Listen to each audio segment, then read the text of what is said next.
तो परमात्मा से जो हम मांगते हैं वो यही मांगनी चाहिए कि साईं इतना दीजिए जा मैं कुटुंब सुमावे, हम भी भूखे ना रहें और अतिथि न भूखा जावे। तो यहां आने वाले भक्त को लगभग 80% व्यक्ति जो हैं ये दुखी आते हैं और उनके लिए वो दुख एक वरदान बनेगा, एक वरदान सिद्ध होगा उसके लिए। तो आपके लिए प्रार्थना है कि परमात्मा पर विश्वास रखना और कुछ समय देना भगवान को। और दूसरी बात यह है कि आज जो प्रसंग चल रहा है कि लाखों वर्ष सतयुग में आपने लाख वर्ष का जीवन भी प्राप्त हुआ और वो भी थोड़ा लग गया, मरने लगे जब न सोची और भी भगवान थोड़ा सा समय दे दे। त्रेता में हजारों वर्ष का रहा, द्वापर में भी 800-900 वर्ष तक जीवन रहा है जीव का, और कलयुग में अब 60-70-80 वर्ष हम मुश्किल से जी पाते हैं, 90 वर्ष हद कोई पकड़े मुश्किल से। अरे ये तो थोड़ा मानना है कोई बड़ी बात नहीं, हमने लाख वर्ष का भी जीवन थोड़ा माना और वो भी अंत हुआ। ये जीवन तो अंत होगा ही होगा, ये तो फाइनल समझ लो, तो आपने पता है इस बात का। लेकिन मरना हम चाहते नहीं, वो बात अलग है कि अभी नहीं, अभी नहीं। जो मर चुके हैं वो भी ये सोचा करते अभी नहीं। कति स्वस्थ व्यक्ति और खूब फैक्ट्री लाग रही, लाखों करोड़ों अरबों रुपए की कमी नहीं, अपने ही हेलीकॉप्टर से मृत्यु को प्राप्त हो गया एक्सीडेंट होने से, और अब क्या बनेगा, गधा बन के घूम रहा होगा। मृत्यु वो भी गया, या मृत्यु कोई अचंभा नहीं है, ये तो यूनिवर्सल ट्रूथ है। लेकिन इस मृत्यु को से बचने के लिए अब तरीका है, मालिक की शरण में आओ। कबीर ये तन जाएगा, सके तो ठहर ला, एक सेवा कर सतगुरु की, फिर गोविंद के गुण गा। कबीर साहब कहते हैं ये मनुष्य जीवन तो सबका जाना है और समय पर जाओगा, जितना आपको प्राप्त है उससे अधिक नहीं मिलेगा। एक प्रियव्रत नाम का राजा था, उसने 11 अरब वर्ष तक तप किया और 11 अरब वर्ष तक उसको राज्य मिल गया। तप से राज्य प्राप्त होता है। अब 11 वर्ष अरब राज्य करके जब वो मरण लगा,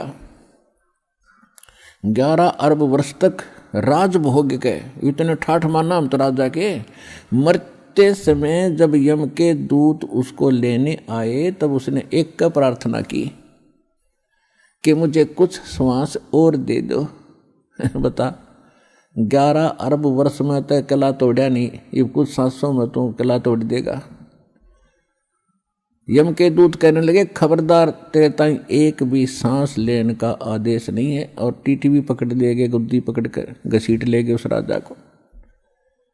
और यहां परमात्मा क्या कहते हैं, जम जो राजा से डरे और मिट कर्म के लेख, अदली असल कबीर हैं ये कुल के सतगुरु एक। मासा घटे न तिल बधे, विद ना लिखे जो लेख, और सच्चा सतगुरु मेट करवाई ऊपर मार दे मेघ। क्या कहते हैं भगवान कि जा सतगुरु की मैं बलिहारी, जो मेटे जम तल बाणे नू। क्या बताया भगवान ने अपनी महिमा में कि उस सतगुरु पर बलिहारी जाऊं जो यम के तलबाने यानी तलब किया जाए यम के दूतों, यमराज के द्वारा जिसको बुलाया गया है, और यम के दूत लेन आगे कहते हैं उसको वापस कर दे, भाग जाए यहां से, ये नहीं आएगा, ये हमारा बच्चा है, तुम इसके निकट नहीं आ सकते। यानी उसकी उम्र बढ़ा दी, कर्म की रेख काट दी, मिटा दी, वो अंत था वो समाप्त कर दिया, और आपकी आयु एक्सटेंड कर दी, बढ़ा दी। अब आप बालक हो, आपको मालूम नहीं कि कितना कीमती है मनुष्य जीवन, एक सांस की क्या कीमत है। कबीर साहब कहता हूं कहीं जात हूं और कहूं बजा के ढोल, श्वास जो खाली जात है वही 3 लोक का मोल। मनुष्य जीवन का श्वास कितनी कीमत है इस श्वास की, और हम इसको कैसे बर्बाद कर रहे हैं। और उस श्वास को प्रियव्रत ने प्रार्थना की कि, और भगत भी था वो पहले जीवन में, तो नहीं मिला, एक श्वास भी नहीं मिला। और यहाँ आपको इतने श्वास बढ़ा देगा, आपकी गिनती भी नहीं होगी। तो ऐसा समर्थ भगवान आपको मिल गया है।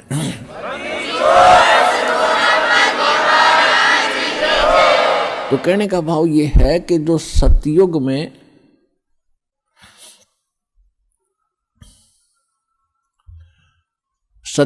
जो पुण्यात्मा आप ही में से फिर क्या जो पार नहीं हुए वो यहीं भटक रहे होंगे, और सतयुग में फिर जन्मे, वो पुण्य खत्म हुए।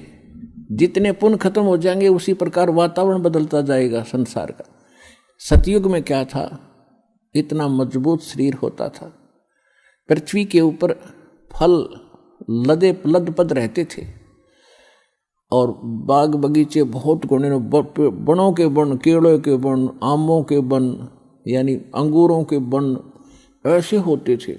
और ये जो अन्न है, गेहूँ बाजरा ज्वार, जैसे सामक आपने देखा अपने आप उग जाता है, अपने आप परिपक्व हो जाता है, ऐसे खड़े रहा करते।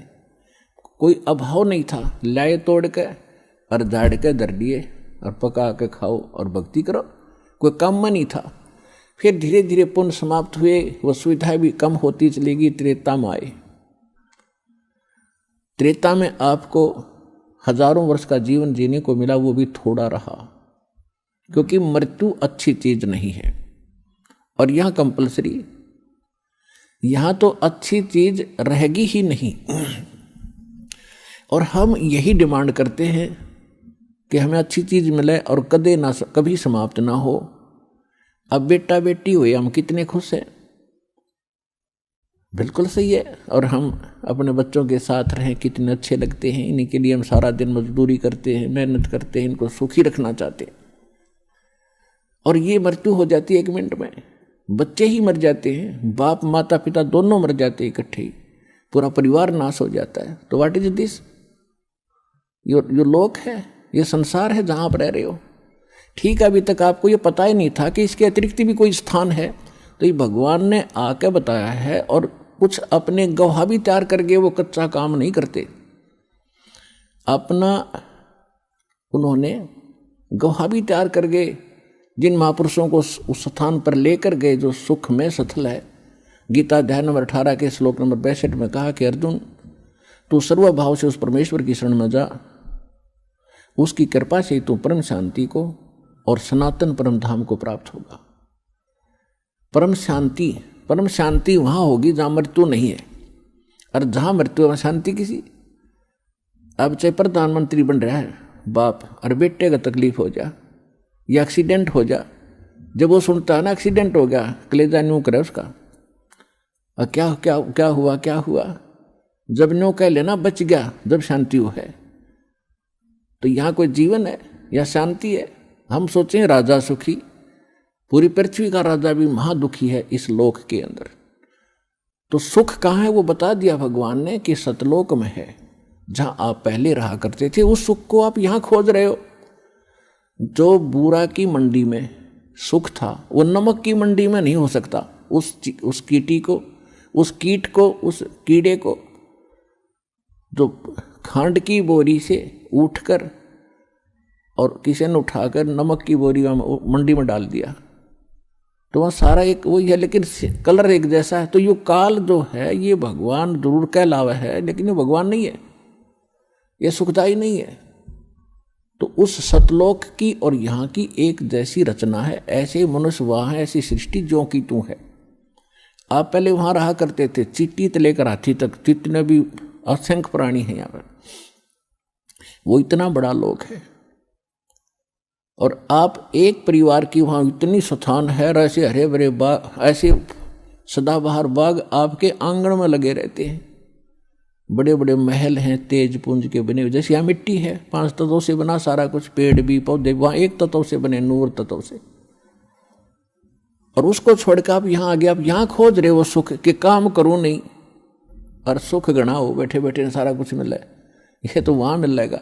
तो इसकी नकल काल न करा कि स्वर्ग और महास्वर्ग, अब वहां आपको बैठों को जरूर मिलेगा स्वर्ग महास्वर्ग में, लेकिन पूंजी आपकी खत्म हो रही है। और वहां पूंजी बिल्कुल खत्म नहीं होती, क्योंकि आप अपने बाप के घर पर होगे। बाप के घर पर कोई किराया थोड़ा देना पड़ता है, वो परम पिता है हमारा। तो वहां तो यहाँ स्वर्ग में जो पूंजी खत्म हो जाएगी, आपको फिर पृथ्वी पर पटक देगा झाड़ा लेकर के, आपको चूस कर आपके पुण्यों को खत्म करके यहाँ पटक देता है। और वहाँ कभी पुण्य खत्म होते ही नहीं। जो प्राणी वहाँ जाएगा वो पुण्यों से इतना परिपूर्ण पुण्य हो जाएगा इस भक्ति सत्य भक्ति से, और फिर अपने भगवान के पिता के घर चले जाएंगे। फिर वहाँ समस्याएं समाप्त हो जाती है। तो ये कहने का भाव ये है कि इस लोक की तुम इच्छा कम करो, यहाँ की सुविधाओं से भी मुंह मोड़ो थोड़ा सा। जितना ज्ञान आपको होता जाएगा उतना ही आप यहाँ से उल्टे हटोगे, तभी उस परमात्मा के निकट पहुँचोगे। यदि आप यहीं की कार कोठियों की डिमांड करते रहे भगवान के आगे, तो आपका मूल काम फिर रह जाएगा। परमात्मा आपको वो वस्तुएं अवश्य देगा जो कलयुग में जरूरी है। कलयुग में क्या जरूरी है? व्हीकल, जैसे मोटरसाइकिल है, कार है, या अन्य कोई सुविधाजनक कोई वैसे गाड़ी ठीक चलनी हो। बस में भी आदमी आसानी से जा सकता है, ट्रेन से भी जा सकता है, आना जाना उसमें कौन सा गाड़ी में बैठे बात से कि कौन सा देवता बन जाए, रेल में बैठना, इसमें कार में बैठ गया है तो आदमी है। तो जो भक्ति नहीं करता वो चाहे हेलीकॉप्टर ले रहा हो, वो तो पत्थर है और भगवान के लिए यूजलेस है। इसलिए परमात्मा कहते हैं, राम रटत निर्धन भलो, टूटी घर की छान, वो कंचन महल किस काम के, जहां भक्ति नहीं भगवान। कि परमात्मा को बच्चा प्यारा है, चाहे निर्धन हो, और इतना निर्धन हो कि घर की छत भी टूटी हो और मेरी परमात्मा की भक्ति करता हो।